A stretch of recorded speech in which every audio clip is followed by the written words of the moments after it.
niyo horta naf walba geeridu waa dhiminaysaa oo waxa waaye adduunkan qofku waaraya ma laha kullu nafsin daa'iqatul mawt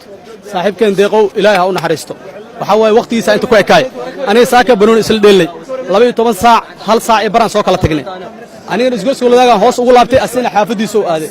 ma garad marka asiga iyo abtigiisa hadda macnaha in la dilay isla markii xabadii aan maqlay ii sheegay asoo meeshii yaalana uu maaday ilaahay ha u naxariisto wax kale oo sheegna male aniga banoon isla dheelna ilaa iyo ninkan intuu ka soo baxay ciyaalkii naga yaray waa loodkii naga yaray waaye intaana waa isla dheelaynay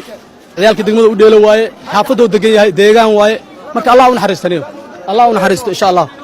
ها العيارتي وليبا فناندي ما اسكا سيبن سبورتس waa ugu jirtaa wallahi waa arki kartaa fanaanadi waa ugu jirtaa maalidi ma iska siibin ilaahay u naxariisto ilaahay u naxariisto wax kala sheegna ma naqaan deeqow inta ka ogtahay nin xaasami u ahaa maya xaas ma lahay 22 jir waaye nin oo wali guursan ma ahan abtigiisna waa la dhintay oo waa la joogaa ma fahamtay waa is agyalan labadu waa arki kartaana nin oo wali guursada ma ahan nin xaas la ma ahan marka waxa waaye niyow ilaahay u naxariisto intay dhimatay waa kaas